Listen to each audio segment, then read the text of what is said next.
In a packed congressional hearing room, Jasmine Crockett went head-to-head with Ted Cruz. It was a battle not just about policy, but about truth, memory, and who gets to survive in America. When Cruz mocked the poor for depending on the system, Crockett didn't need to raise her voice. She simply laid out the facts. Line by line, she exposed the hypocrisy buried in his past, the lies wrapped in the illusion of self-reliance, and the double standards that punished the poor simply for surviving. The hearing was no longer a debate, it became a reckoning. What did she say that left him speechless within minutes? Stay with us. This is a story worth every second of your time. The hearing room inside the U.S. Capitol felt like a loaded chamber, quiet, focused, and waiting to detonate. Every seat was filled, every camera live, as the banner above declared the battle ahead, Committee on Federal Budget Allocations, Public Session. The topic was the ethics and efficiency of federal welfare spending. But this wasn't about spreadsheets, it was about judgment, who deserves help and who decides. On the right sat Senator Ted Cruz, polished, poised, and armed with decades of disdain. He didn't come to listen, he came to lecture, with a smirk that belonged more to a courtroom bully than a public servant. He had already labeled federal support a culture of laziness in disguise. To him, welfare wasn't mercy, it was rot. Across the aisle, Congresswoman Jasmine Crockett sat calm, but there was steel behind her silence. A former prosecutor with the fire of 1,000 ignored stories, she had come not just to argue, but to hold a mirror to the hypocrisy that built Cruz's career. She knew this wasn't just another hearing, this was theater. And like any great drama, someone would be unmasked before it ended. The gavel fell, the microphones lit red, and as the room leaned in, one truth rang louder than any opening statement: this would not end the way Cruz expected. As the silence grew heavy enough to snap, Ted Cruz leaned forward, smoothed his tie like a man preparing for combat, and began to speak, not to the room, but at Jasmine Crockett. He didn't look at the committee or the cameras, his eyes locked onto hers like a predator that had already decided the outcome. "Let's stop pretending this is about compassion," he declared, his voice slow, rehearsed, slicing each syllable with intentional pause. "We're feeding a generation of dependency. Welfare turns citizens into slaves of the state, tamed by handouts, stripped of ambition." The words landed like punches, not aimed at policy, but at dignity itself. He paused for effect, letting the silence sit just long enough to feel like judgment. Then, deliberately, he turned his entire body toward Jasmine, stagecraft as cruelty. "You may want to defend a lifestyle built on waiting for government checks," he said, lips curling slightly, "but my constituents still believe in earning their way, something you clearly wouldn't understand." A low murmur rippled through the chamber, not outrage, but the quiet ache of discomfort. Even those aligned with him shifted slightly in their seats. But Cruz relished it. He thrived in moments like these, where insult disguised as ideology could pass for conviction. "I don't expect you to grasp values like discipline or self-reliance," he continued, his tone now harder, more personal, "because clearly, you were raised on subsidies and sentiment." He didn't raise his voice, but the insult detonated louder than any shout could. Behind him, one of his aides smirked. A low snort of amusement echoed from a corner of the press box. Cruz folded his hands like a man satisfied with the precision of his own knife. Still, Jasmine remained motionless, no reaction, no twitch of the brow. Only her pen, resting quietly between her fingers, tapped once. Cruz wasn't finished, not until he could turn the blade. As she reached slowly for her microphone, breath steady, posture unchanged, Cruz interrupted her with a lifted hand, casual, dismissive, a gesture that screamed hierarchy. Then, with a performative sigh, he added, "I debated at Harvard," as if reading his resume into the congressional record. He tilted his head, sneering. "And now I face a political actress from Twitter." Honestly, his voice dripped with theatrical exhaustion, "This is beneath me." He leaned back, satisfied, as if he had just delivered a masterstroke. But what Cruz failed to see, what many in the room were just beginning to feel, was that something had shifted. His words weren't just policy critique, they were an attempt to erase, to humiliate, to reassert who got to speak with authority in rooms like this and who was merely tolerated. In that moment, Ted Cruz wasn't debating welfare. He was declaring that Jasmine Crockett didn't deserve to be heard. And yet, she said nothing, not yet. Her silence was not weakness, it was ignition. The storm hadn't broken, but it was coming. As Cruz settled smugly into his chair, convinced he had already won the day, Jasmine Crockett finally leaned in, not to retaliate, but to begin the quiet, deliberate unraveling of a very different truth. She didn't rise from her seat. She didn't slam her notes or sharpen her tone. Instead, she spoke with a calm so focused it felt almost surgical. "Thank you, Senator Cruz," she said, with the kind of poised restraint that could either mean sincerity or warning. "For your honesty." Her voice was soft but not weak, moving through the room like silk drawn over steel. Those seated behind her shifted slightly, sensing that something had changed. She paused, letting the moment breathe, but didn't let it linger too long. Her eyes were fixed on Cruz. Not with anger, but with the detached steadiness of someone who had done her homework and was now walking the jury there, step by step. "Since we're talking about dependency," she continued, tapping her index finger once against the table's edge, "perhaps we should also discuss a more subtle kind, the kind wrapped in prestige, the kind hidden in silence." That line landed harder than any insult Cruz had hurled minutes earlier. It sliced through the chamber with clinical precision. The audience, once leaning passively toward the senator's confident bluster, now tilted back into neutrality, unease, even curiosity. She had just introduced a different kind of dependence, not born of poverty, but of privilege. And she hadn't raised her voice once. The lights from the overhead cameras flickered slightly as they refocused. Jasmine didn't blink. She didn't need theatrics. Her silence, her patience, said more than any firebrand speech ever could. Then, with the weight of the moment fully charged, she asked the question, not as an attack, but as an invitation to accountability. "Senator, did you ever take federal loans to pay for your education?" There was a flicker in Cruz's expression, a split-second delay in his breath. It was barely noticeable, but Jasmine saw it, and so did the cameras. His smile reappeared almost instantly, but it was thinner this time, more reflex than conviction. "I've been self-reliant my whole life," he replied, the words almost automatic, polished by years of rhetorical muscle memory. He leaned back in his seat, trying to reassert dominance, folding his hands in front of him as if the question didn't deserve a follow-up. But it did, and everyone in the room knew it. The silence that followed wasn't neutral, it was electric, charged by the tension of what hadn't yet been said. Then came the moment. Jasmine didn't say anything, she didn't need to. Her eyes did. The camera panned to her face just as she narrowed one eye, barely, just enough for anyone watching to know something had shifted. It wasn't rage, it was recognition, the kind of recognition that only comes when the truth has already been loaded in the chamber, and all that's left is timing. That small, almost imperceptible gesture, one eye narrowing, one breath steadied, was the tell. It was the look of a woman who knew the next move would land, not like a rebuttal, but like a verdict. Ted Cruz hadn't answered her question. He had dodged it. And in doing so, he had confirmed something far more powerful, that he didn't expect anyone to hold him to the same standard he used to shame others. He just didn't know yet that Jasmine Crockett was about to do exactly that. And that's when Jasmine moved, not in haste, not in anger, but with the quiet force of someone holding a truth so sharp it could split the room in two.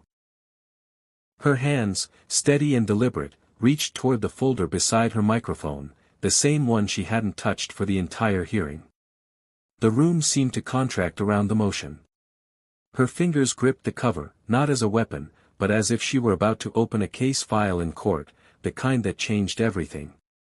When she unfolded it, a thin stack of papers caught the fluorescent light, official headers, barcodes, and dated seals, all plainly visible.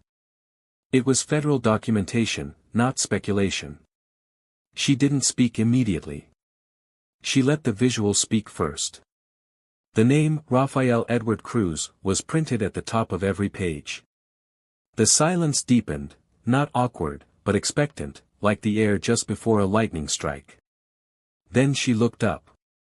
According to public records, she said, her voice clear and controlled, between 1990 and 1995, Senator Cruz received funds through the William D. Ford Federal Direct Loan Program to attend both Princeton and Harvard Law. She didn't need to raise her voice, the authority was already in the facts. The total exceeded $60,000 at the time. Adjusted for inflation, that's over $120,000 today. She turned one page toward the cameras, making sure the figures were visible. It wasn't theater, it was documentation, proof.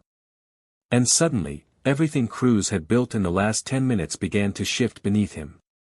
There was no gasp from the audience, just stillness, the kind of stillness that happens when the balance of power tilts, but no one is ready to admit it out loud. Cruz's face didn't move, but his posture did, a slight lean back, a flicker of his eyes as if scanning for a new strategy. But there was nowhere to go. The data was public, the record irrefutable, and Jasmine wasn't done. She let the silence breathe, one heartbeat, two, before delivering the question, not as an attack, but as a mirror. To attend Harvard is a stepping stone. But a single mother receiving $300 from SNAP is a parasite. She didn't look away when she said it. She didn't blink, and she didn't ask the room to answer, because the room already knew. The hypocrisy was no longer theoretical, it was documented, printed, dated, and exposed under government seal. She had drawn a straight line between opportunity and stigma, between what is celebrated and what is condemned, based solely on who receives the aid and what they look like when they ask for it. In that moment, Jasmine Crockett didn't just speak for herself. She spoke for every mother, every student, every working-class soul who had ever been made to feel ashamed for needing help, while the privileged rewrote their own dependency as ambition. She hadn't raised her voice, but she had made the room tremble. The question landed like a quiet explosion, and for a heartbeat, the room held its breath. Then Ted Cruz, unable to sit in the weight of his own record, lashed out, not with reason, but with rage. His tone sharpened, losing its courtroom polish, revealing the raw nerve Jasmine had struck. I paid off my loans, he snapped, volume rising, as if shouting could somehow cleanse contradiction. His shoulders stiffened, his voice now laced with a defensive tremor he couldn't quite hide. I didn't abuse the system like the people you defend. The shift in the room was immediate, eyes narrowing, pens pausing, camera lenses adjusting. What had moments ago been a policy disagreement was now something else, a public assertion of moral hierarchy. Cruz wasn't just defending himself, he was drawing a line in the sand between his version of deserved opportunity and everyone else's struggle. He gestured now with sharp, almost erratic motions, no longer the composed senator, but a man unraveling under the weight of a truth he couldn't control. I used federal aid to rise. They use it to hide, he spat, his voice slicing the air with the fury of someone desperate to salvage a collapsing image. That's the difference between discipline and dependency. There was no nuance in his tone, only condemnation. His words weren't meant to persuade, they were meant to wound, to divide, to reassert dominance in a space where his authority had just been pierced. And as he spoke, the subtext rang louder than the syllables, that his need was noble, but theirs was shameful, that his journey was earned, but theirs was exploitation. Yet across from him, Jasmine didn't flinch. She didn't roll her eyes or lean forward in protest. She didn't offer the crowd the spectacle it now expected. Instead, she returned her focus to the folder in front of her. One breath, then a fingertip moved. Slowly, precisely, she turned the second page over. The sound was barely audible, just the faint rustle of processed paper. But in that moment, it was thunder. No words, no glare, just action. She didn't need to match his volume. She knew the truth didn't have to shout, it only had to survive the noise. And hers was about to cut deeper than anything Cruz had just tried to bury. The second page landed with surgical precision. But Jasmine wasn't finished, because behind every public insult Cruz hurled, she carried something far more dangerous, facts he hoped no one would ever read aloud. She didn't rush.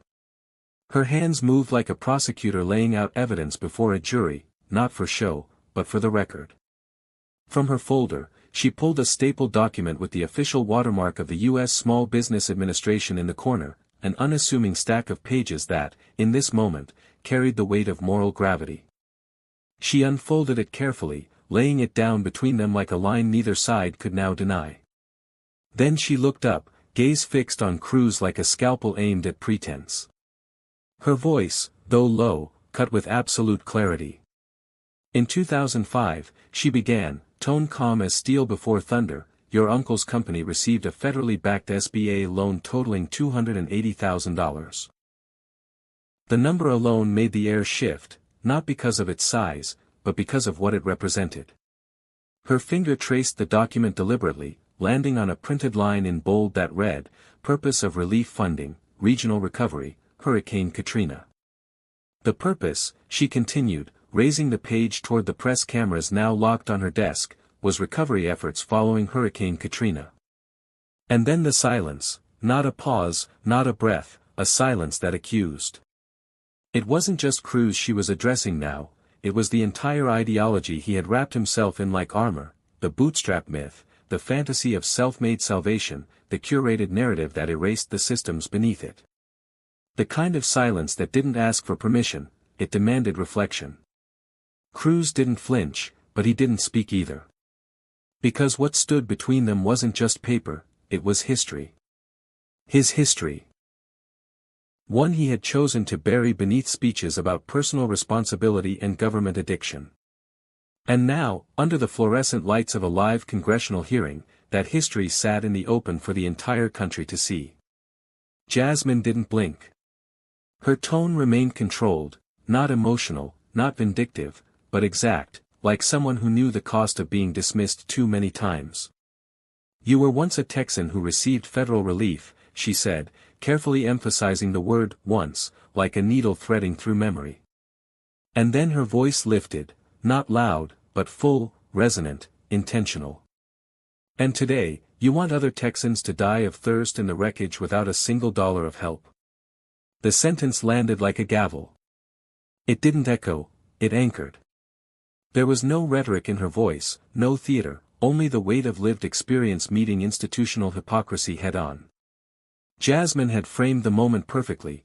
Cruz wasn't just inconsistent, he was selective. Selective in who gets grace, selective in who gets remembered when tragedy strikes, selective in whose desperation is seen as noble and whose is painted as weakness. The woman he mocked seconds earlier, calling her a political actress from Twitter, had just unearthed his legacy with government support and re-entered it in the very community he now refused to fight for. But she didn't lean back in triumph. She didn't smirk. She didn't take the bait of victory. Because this wasn't about embarrassing him, it was about exposing a structure, one that lifted some quietly while judging others loudly, one that allowed people like Cruz to benefit from the state in moments of hardship, only to climb onto podiums later and declare the state a crutch for the weak. Jasmine didn't need to say that. She let the evidence say it for her, and it did, word by word, dollar by dollar. The room stayed quiet. Even the usual murmurs from the staffers and reporters were gone. The only sound was the quiet hum of overhead lights and the soft whir of cameras trying to get a better angle of the document she had just revealed. Cruz remained motionless, but the color in his face had shifted. His lips pressed thinner now, the gleam of his earlier confidence dulled by a truth he could no longer deny or dismiss. The same programs he had demonized as weakness had, at one point, saved his own family's livelihood. And the woman he had mocked for defending them had just proven it without raising her voice once. But Jasmine wasn't finished. Because behind every loan, every bailout, every quiet lifeline Ted Cruz had received stood something even more inconvenient, a history he never told, but one the public had already recorded. She reached once more into her folder. Not quickly, not with show, but with the slow precision of someone who knew the weight of what came next. She unfolded a printout from the Houston Chronicle, its paper slightly worn at the edges from being read too many times, studied too closely. The headline wasn't flashy, no bold accusations, just the quiet power of facts. Jasmine held it up like a photograph from a crime scene. "This," she said softly, "is from a 2016 article published by the Houston Chronicle, documenting the early life of Senator Cruz's family after arriving in the United States." Her voice was steady. There was no venom in it, only control, the kind of control that replaces anger when a woman has had to stay composed for far too long. She didn't lift her eyes from the article as she read. According to the piece, she continued, Senator Cruz's father, Rafael Cruz, received public housing assistance from the state of Texas after fleeing Cuba as a political refugee. She let the phrase, public housing assistance, hang in the air, its weight unspoken but undeniable. She didn't need to explain the irony, everyone in the room could feel it vibrating just beneath the surface. Cruz, who had painted government help as corrosive, had come from a home quite literally built on it. But Jasmine wasn't finished. She flipped to the second column, scanning the paragraph that mattered most. Her finger landed lightly on the ink, as if tracing a buried truth. And in 1973, she said, his mother received federal educational assistance while separated from her husband. The room remained still, unmoving, unblinking. Resources, Jasmine added, that allowed her to stay afloat during one of the most difficult chapters of her life. There it was, 2 generations, 2 safety nets, and not a single mention of dependency when it came to them. No one had called Rafael Cruz a moocher. No one had framed his wife as a burden to taxpayers. Instead, the narrative had been rewritten in gold ink, survivors, dreamers, Americans. But for millions of others, black families, Latino families, immigrant mothers working 2 jobs, that same story was retold with different words, takers, lazy, entitled. Jasmine didn't say that. She didn't have to.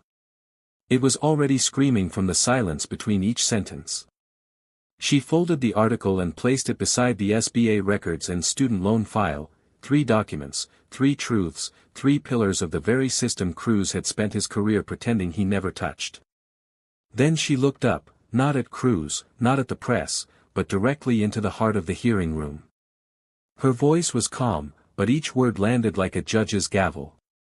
When your family received it, it was called the American dream. But when poor people of color receive it, it's called laziness. The question wasn't meant to be answered, it was meant to be felt, and it was.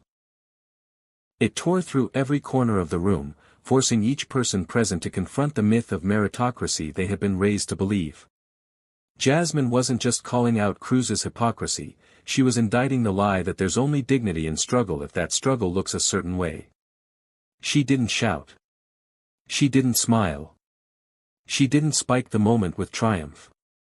She just let the truth live where it belonged, right out in the open, under the full light of power. And Cruz, silent now, fists clenched beneath the table, had nothing left to hide behind. Because when history speaks and it carries your last name, the only thing you can do is sit and listen. And Jasmine Crockett had just made damn sure that's exactly what he, and America, was doing. The silence from her last revelation still lingered like smoke in a sealed room. But Jasmine Crockett wasn't done, because there was still one wound left to open, one final truth that had to be spoken face to face. Slowly, without looking away from the man across the aisle, she rose from her chair. Her hands didn't tremble. Her breath didn't catch. Every movement was precise, quiet, and charged with purpose. The heels of her shoes echoed off the polished marble floor, cutting through the stale hush that had gripped the chamber since she began. She stopped directly at the microphone but didn't lean in right away. She stood tall, eyes locked on Ted Cruz, the kind of stare that doesn't just demand truth, it dares the other person to flinch. Her voice, when it came, was soft but unshakably firm, the kind of tone that made a room lean forward instinctively. You always take pride in having pulled yourself up, she said, the words floating like ash after a fire. But the truth is, you were lifted by the very things you now want buried.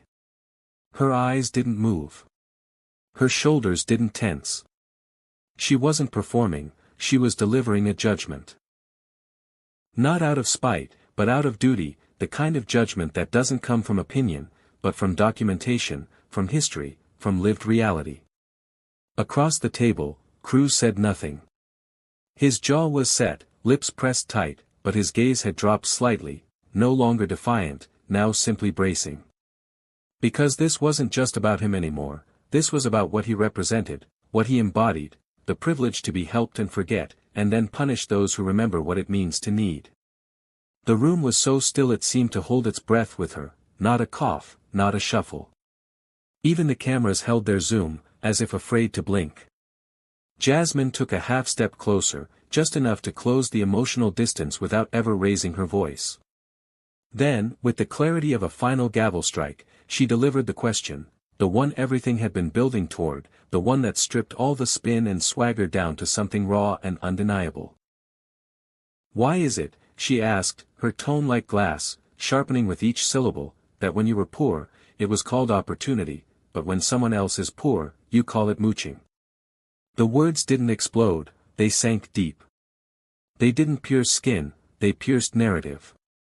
They pulled apart the scaffolding of bootstrap mythology and exposed the rotten beam at its core, that the American dream has always been conditional, and the conditions are written in skin, in class, in origin.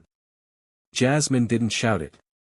She didn't even raise her voice, because she knew the truth, when spoken plainly, is more powerful than any performance. And this truth had waited long enough. The weight of her question hovered like a second gravity over the room. It wasn't rhetorical. It wasn't theoretical. It was personal, and it was collective. A courtroom-style silence followed. Not because people were waiting for Cruz to respond, but because there was no response that wouldn't collapse under the weight of what had just been said. The difference between dignity and disgrace, between praise and punishment, had never been logic, it had always been selective memory. And Jasmine had just reminded the country exactly where that memory begins and ends. Still, she didn't step back. She didn't look away. She stood there, not triumphant, not smug, but resolute. Because in that moment, she wasn't just a congresswoman in a hearing, she was the echo of every working mother denied grace, every black student told their aid was a handout, every immigrant worker called a burden while billionaires accepted subsidies in silence. She didn't deliver justice with fury, she delivered it with facts. And she delivered it standing up. The final question may have ended in the room, but outside those chamber walls, it had just begun to reverberate. One sentence ricocheting across a country long overdue for its reckoning. Jasmine's words traveled faster than the applause that never came, not shouted, not cheered, just replayed over and over on phone screens in grocery stores, in break rooms, in aging apartments with leaky ceilings. Clips of her voice were uploaded before the hearing even adjourned. And the line that pierced the silence inside Congress now cracked the surface of American denial. Why is it that when you were poor, it was called opportunity, but when someone else is poor, you call it mooching? The country didn't just hear it, it inhaled it, like breath after a long choke. People didn't respond with outrage, they responded with evidence. A graduate student in Chicago uploaded a photo of her federal loan balance, $134,000. Below it, she simply wrote, "If Cruz deserved help, why don't I?" In Alabama, a nurse taped her hospital ID next to a grocery receipt she'd had to split onto 2 debit cards. "Worked 60 hours this week, still can't afford baby formula," she wrote. Her post was shared by teachers, factory workers, Uber drivers, and a retired coal miner in West Virginia who held up his inhaler and said quietly to the camera, "I served. I got sick. They cut my benefits anyway, and I still don't call it mooching." There was no campaign behind it, no slogan, just truth released from hiding. But it wasn't just social media, it was personal. In living rooms across the country, families sat stunned as the hearing replayed on evening broadcasts. A mother in Detroit live-streamed the hearing while folding laundry in her kitchen, her children playing on the floor. As Jasmine's voice came through the speaker, the woman froze mid-fold, then slowly sat down, clutching a towel to her chest. When the words reached her, "You were lifted by the very things you now want buried," her mouth trembled. She didn't scream. She didn't speak. But tears began falling, one after another, as if something too heavy had finally broken loose. She whispered only one thing, "Finally." Finally, someone said it out loud. And that was the moment people realized this wasn't just a political takedown, it was a national unveiling. People weren't crying for Jasmine, they were crying for themselves, for the years they'd been made to feel ashamed of needing help, as if asking for air while drowning were a character flaw. Jasmine hadn't handed them pity, she had handed them back their dignity with a mic in one hand and a stack of records in the other. The very systems that had quietly lifted some had publicly crushed others. And now, the silence around that truth had cracked. Across newsrooms, journalists scrambled to reframe the narrative. On one channel, a commentator leaned forward slowly and admitted, this wasn't a debate. This was a confrontation with a national lie. Another described the hearing not as policy discourse, but as a moment of collective confession, where the myths we tell about work, worth, and welfare had finally been cross-examined on live television. No spin, no scripts, just a single question that had stripped the costume off an entire ideology. But no one felt it more than those who had lived closest to the struggle, parents who'd skipped meals so their kids could eat, veterans who'd waited months for VA benefits, first-generation students whose acceptance letters came with a mountain of debt. These weren't numbers on a chart, they were Americans. And for the first time in a long time, someone hadn't spoken over them, she had spoken for them. Jasmine Crockett hadn't made them visible, they'd always been here, but she had made them impossible to ignore. The public had erupted, unfiltered and unafraid. But inside that chamber, beneath the weight of every fact Jasmine Crockett had placed on the record, Ted Cruz was quietly unraveling. The man who'd entered the hearing with rhetorical swagger and polished arrogance now sat visibly hollowed out. His papers, once meticulously stacked, lay scattered across the polished oak of the table, ignored. His hands, which had gestured so confidently just minutes before, now gripped each other beneath the desk, locked in place, as if to stop them from trembling. The silence after Jasmine's final question had not faded, it had curdled into something far more unbearable, exposure. Every face in the chamber had turned, not toward Cruz, but away from him. Even the chairs stopped pretending to look busy. The entire room, in some quiet collective rhythm, had shifted its attention. The performance was over. There would be no recovery speech, no carefully phrased rebuttal, only damage control. And Cruz, the architect of his own narrative, now found himself buried beneath it. The camera light above his seat remained on, but it no longer illuminated him, it framed his stillness like a verdict. He reached forward toward his microphone slowly, as if touching something hot, and pressed the button with a quiet finality. His voice, stripped of the bravado that had defined every previous statement, emerged low and clipped. "I yield the remainder of my time." It was a phrase rarely spoken in high-stakes congressional hearings, an admission of surrender without saying the word. Gasps were not audible, but the silence said everything. You didn't yield when you believed you were still winning, you yielded when the ground beneath you had vanished. Jasmine didn't look at him. She didn't need to. Her job was done. She sat composed, hands folded, not triumphant, but resolute. She hadn't raised her voice. She hadn't insulted. She had simply revealed, and in doing so, ended the debate without a single final blow. But the story didn't end in the room. Outside the chamber, the airwaves were already on fire. Video producers at MSNBC, CNN, and CBS had clipped the moment and broadcast it uncut, no commentary, no edits, just raw footage of the moment Cruz yielded, with Jasmine's line echoing behind it. On YouTube, the clip was posted under the title, "Crockett Levels Cruz with Federal Truth Bomb." Within an hour, it reached over 1 million views. On TikTok, creators lip-synced her words, pausing at the precise moment she asked, Why is it that when you were poor, it was called opportunity, but when someone else is poor, you call it mooching? Even conservative platforms couldn't ignore it. The footage had taken on a gravitational pull, spreading not as outrage, but as unarguable documentation. Fox News tried to pivot. That evening, they aired a 7-minute segment attempting to reframe the exchange. A commentator accused Jasmine of turning the hearing into a courtroom ambush. Another insisted this was not a policy discussion, it was a personal attack. But their voices lacked their usual fire. There was something different in the air now. Because this wasn't just a sound bite, this was evidence laid bare on national television.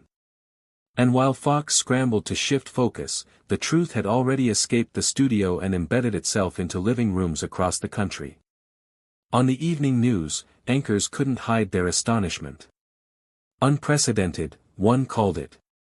Rarely have we seen a sitting senator yield their time mid-hearing, especially not following a direct factual challenge. CNN brought in legal analysts to confirm the authenticity of the SBA loan documents.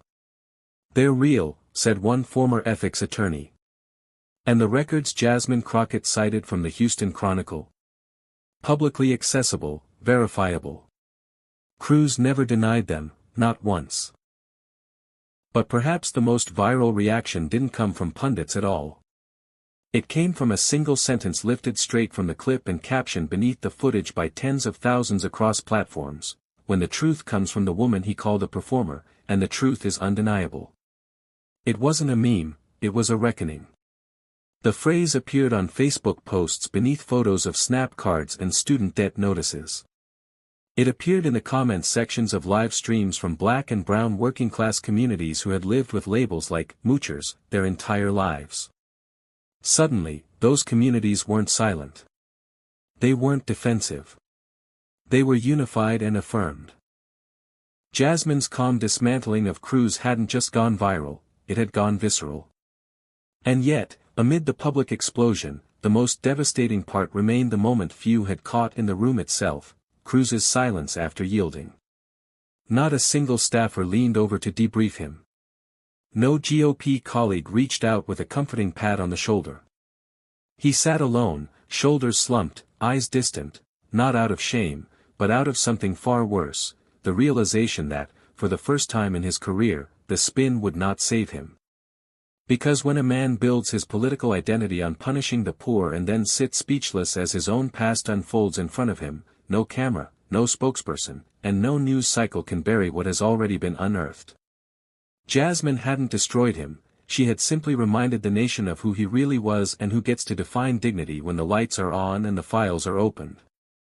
But the fallout didn't stop at headlines or live streams.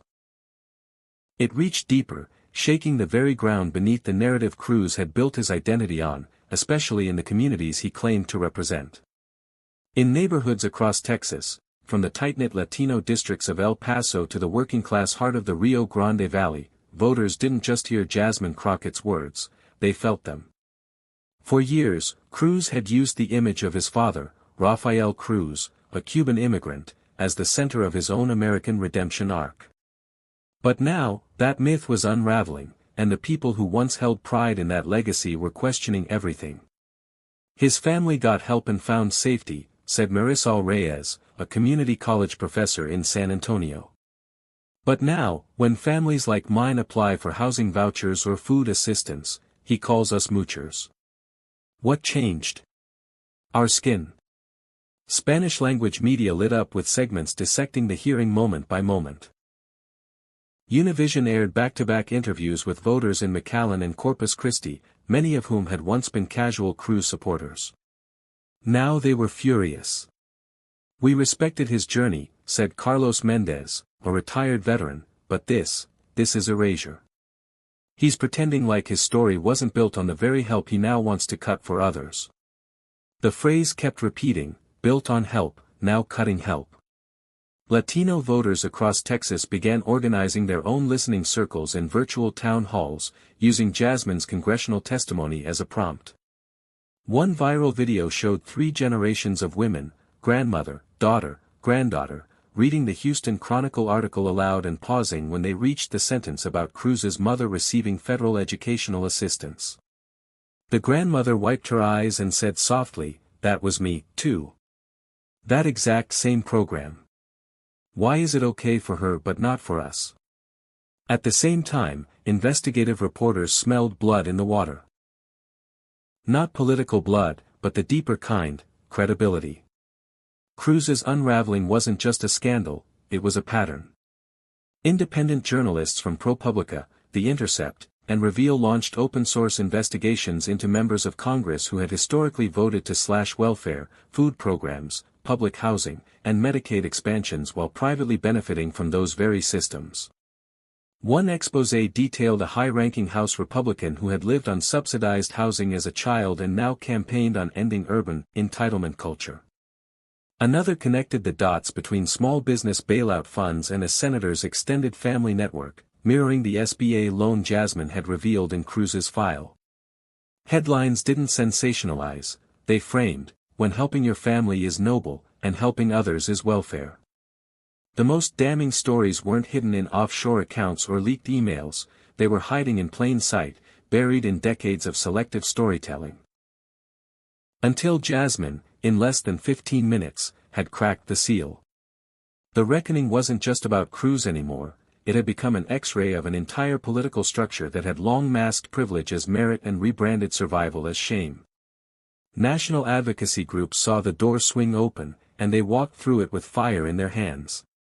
Move On, ACLU, and the Southern Poverty Law Center joined forces in a matter of hours, forming a rare united front. By the third day after the hearing, they unveiled a massive campaign aimed at reframing how America talks about welfare, not as a stigma, but as a civil right. Buses rolled through Dallas and Houston with clean, black and white billboards, the message unmistakable, printed in tall sans serif lettering, "Welfare is not a crime."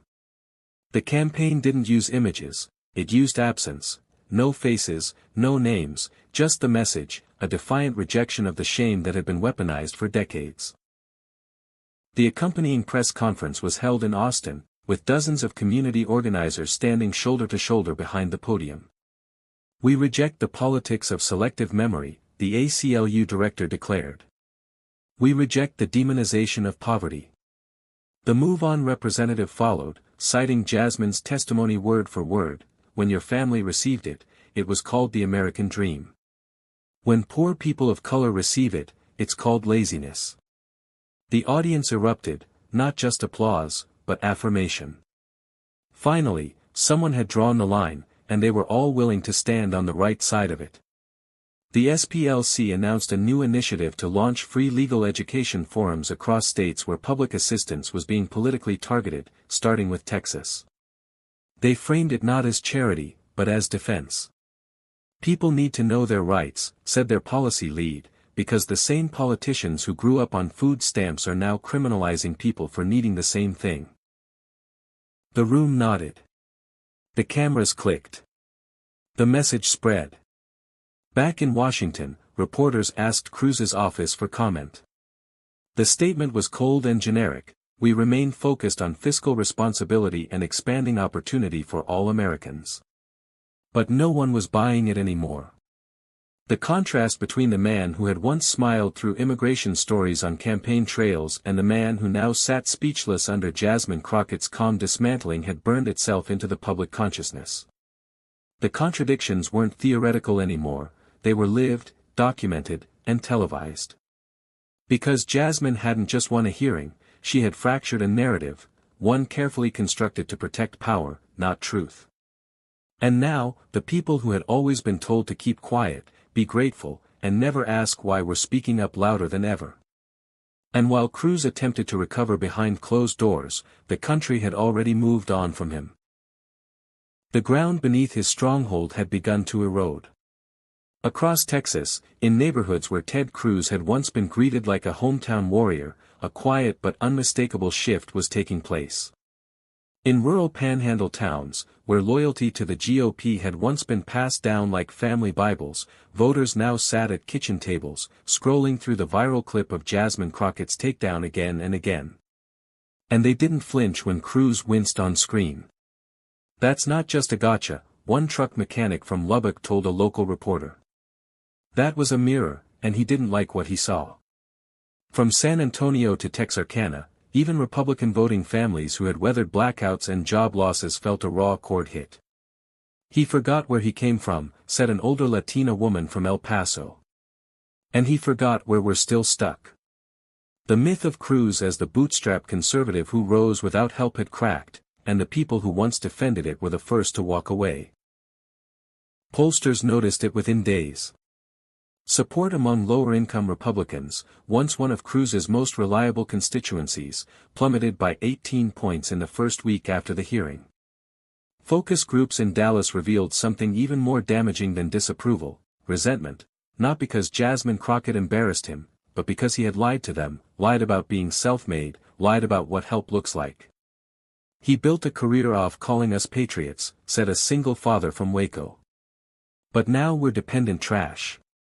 In places still recovering from natural disasters and economic blows, that word, dependent, carried a sting, because they knew what it meant when a senator like Cruz said it. And now they had the receipts to push back. Inside Washington, the blowback had taken on a different tone, quieter, but colder. Republican aides stopped returning his texts. His usual circle at the Hill's private dining room dwindled by midweek, replaced by long solo lunches with earbuds in and a forced smile to the waitstaff. One GOP strategist, speaking anonymously to Politico, didn't mince words: "He's not just a liability now, he's an exposed nerve." Another, speaking to the National Review, added, "He used to be Teflon, now he's duct tape, peeling, loud, and useless under pressure." The sentiment wasn't limited to media. On the floor of the Senate, Cruz walked past members who had once championed his firebrand politics. This time, not even a nod. They weren't angry, they were embarrassed, not because he lost an argument, but because he'd made hypocrisy go viral. And while Cruz tried to reframe the narrative, blaming the liberal mob, invoking cancel culture, his sound bites fell flat. Because the footage wasn't manipulated, his own words had done the damage. Jasmine's voice, calm and precise, had threaded through his contradictions with surgical accuracy. The clip of her final question, "Why is it opportunity when it's you, but dependency when it's someone else?" had been viewed over 11 million times by Friday morning. No spin room could touch it. No op-ed could erase it. In campaign offices from Georgia to Iowa, conservative consultants quietly replaced Cruz's image on printed material with less volatile faces. The man who had once been the party's rhetorical spearhead now looked like a cautionary tale. But even as Cruz staggered under public scrutiny, something remarkable was happening on the other side of the aisle. Jasmine Crockett, long underestimated by cable news pundits and establishment insiders, found herself at the center of a legislative storm. The hearing had unlocked something deeper than applause, it had opened the door to accountability. Democratic lawmakers, many of whom had never partnered with her directly, now approached her with sincerity and urgency. A group of policy staffers from both parties met behind closed doors and drafted a new legislative framework, the Fair Opportunity Fund for Students and Working Families.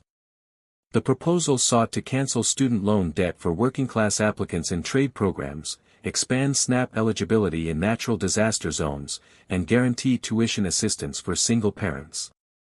And the one name they all agreed should be at the top of the bill? Jasmine Crockett. "You brought the fire and the facts," said Representative Tim Ryan, sliding the document toward her across a wooden table in the Longworth building.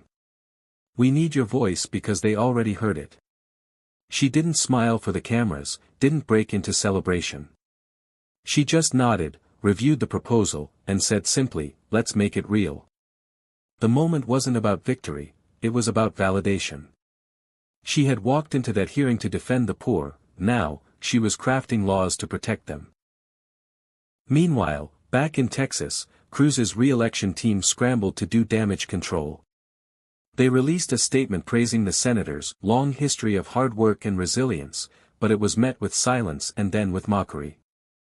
Social media lit up with side-by-side comparisons, Cruz's Ivy League loan records versus Jasmine's SNAP statistics.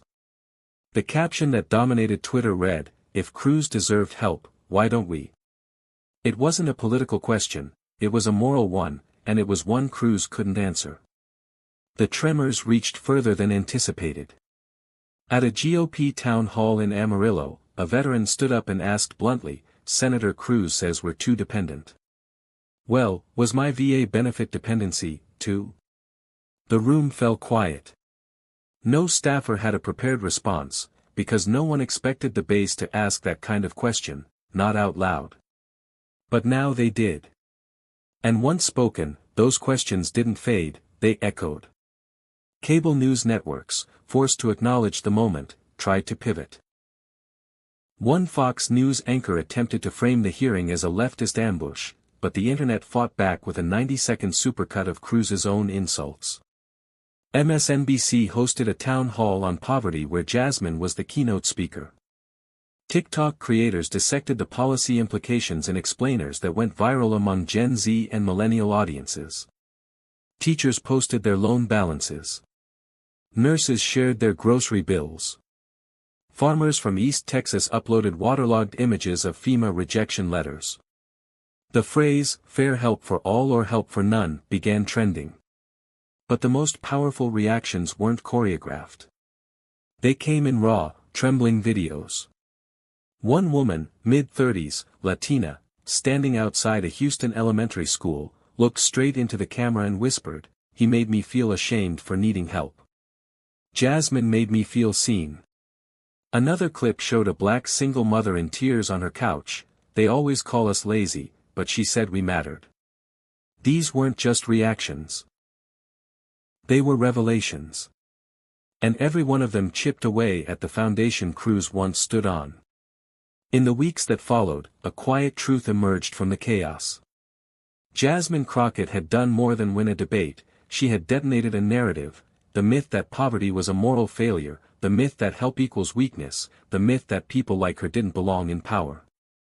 And Cruz, so long the storyteller, was now caught inside the rubble of his own fiction.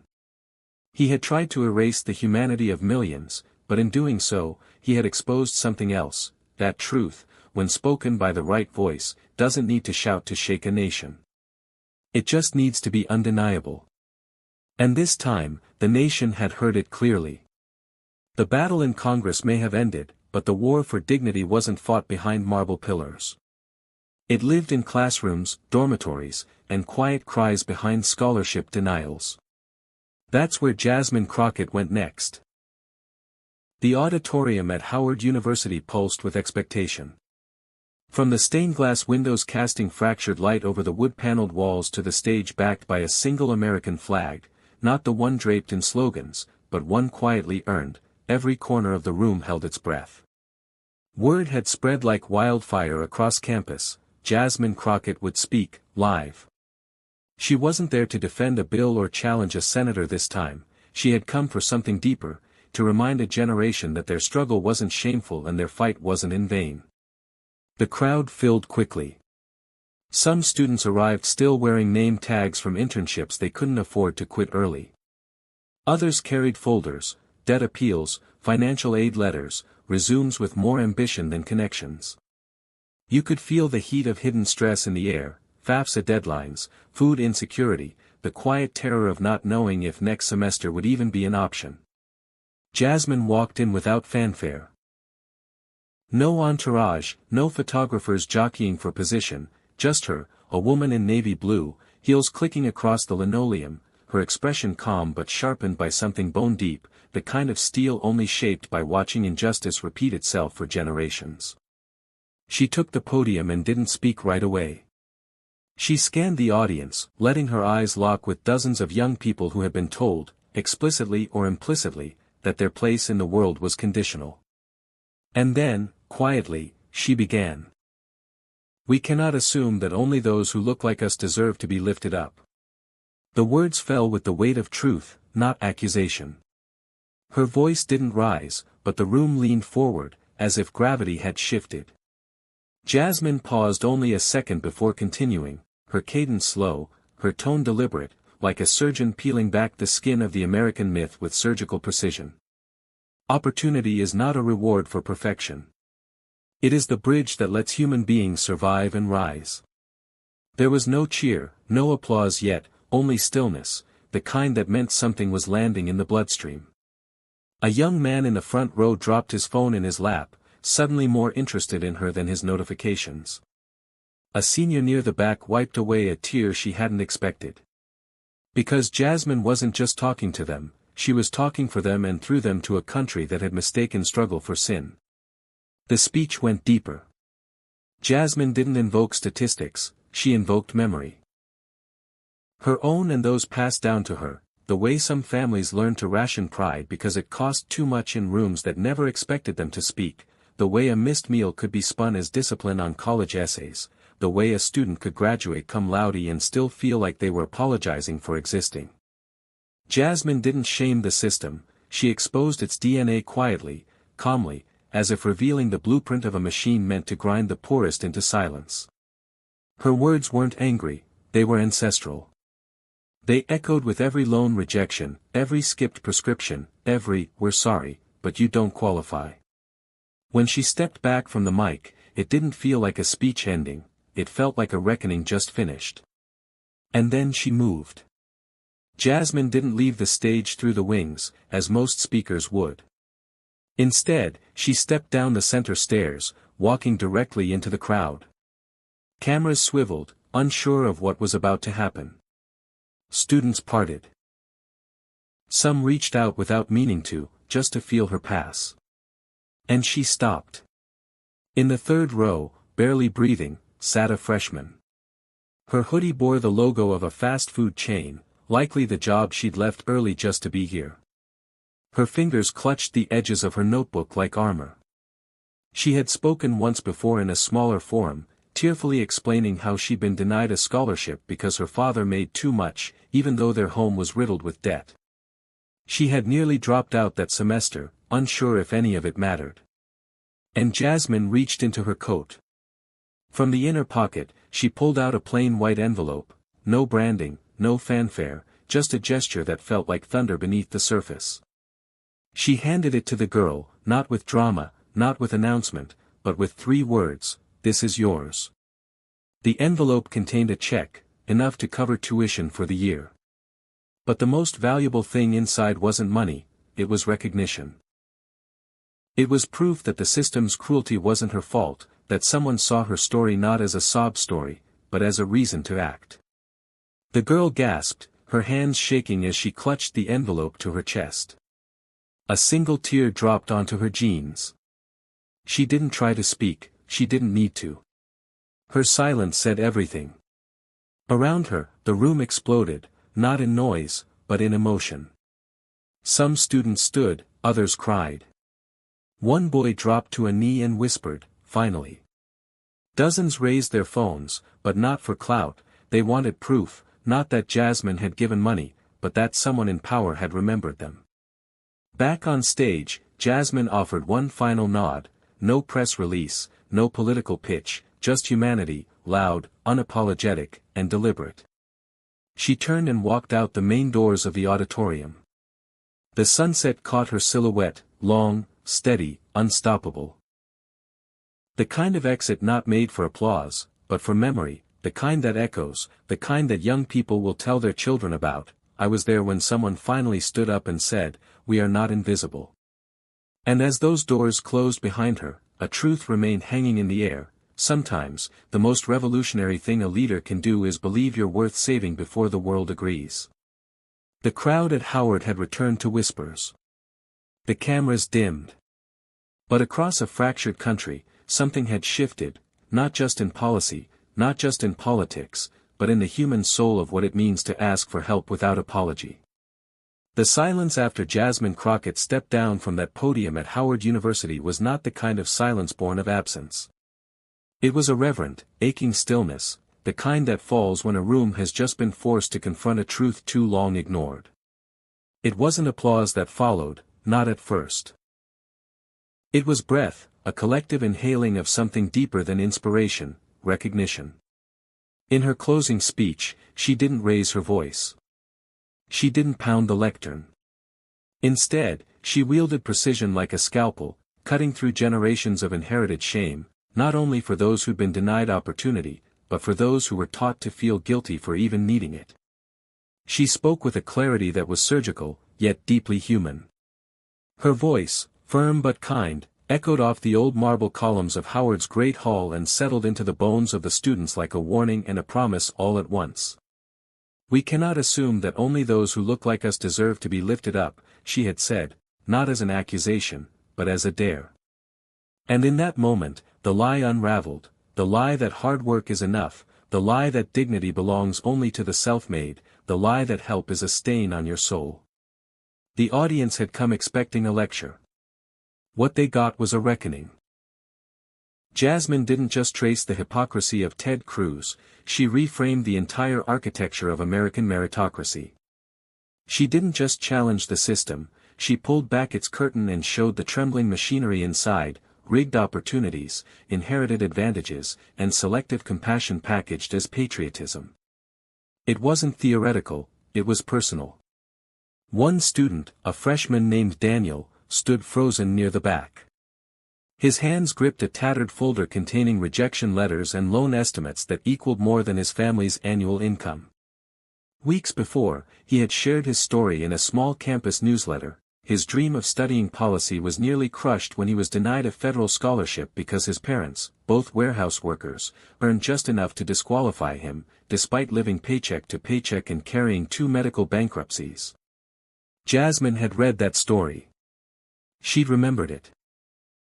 And now, as she handed him a sealed envelope at the end of her speech, something shifted in him, not just the weight of debt, but the weight of shame. For the first time in years, he stood straighter. That envelope wasn't salvation, it was recognition. Because when people are invisible long enough, even being seen feels revolutionary.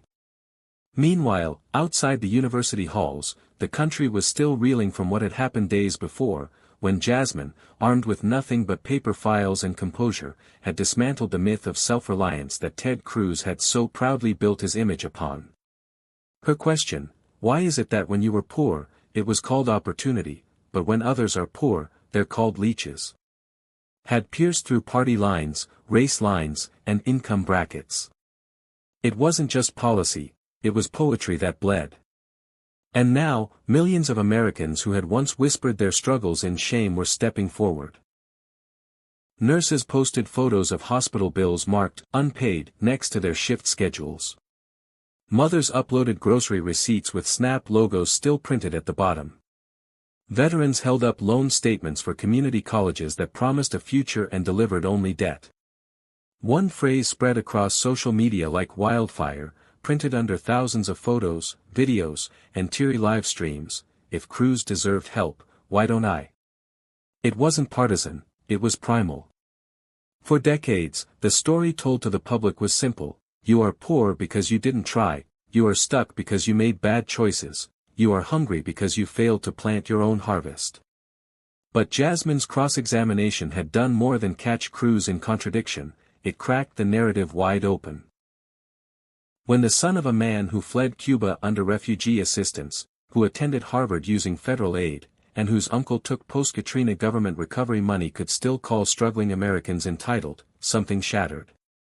Jasmine never shouted, she never mocked. And that's what made it devastating. Because justice delivered in rage can be dismissed, but justice delivered in truth, that stains. The moment went viral, not because it was flashy, but because it was quiet, controlled, inevitable. It reminded the country of something we forgot: the truth doesn't need volume, just proof. And she brought receipts. Meanwhile, advocacy groups like Move On, ACLU, and the Southern Poverty Law Center launched campaigns titled, "Welfare is not a crime," and "Survival is not shame." Billboards began popping up across America, showing the face of a coal miner, a single mom, a war veteran, each with the same tagline: "Dignity does not require a balance sheet." In church basements and food bank lines, people began telling their stories again, not as sob stories, but as truths, as evidence that help doesn't corrupt character, it reveals who society thinks is worthy of rising. And for once, the spotlight didn't tilt away. It stayed long enough for the pain to look familiar, long enough for silence to become solidarity. Thank you for watching until this moment and for standing with us on this journey for justice. Your support means everything. Like, subscribe, and turn on notifications so you never miss what's next. And we'd love to hear your thoughts. Leave a comment below and let us know what moved you most in this story. Together, our voices make a difference.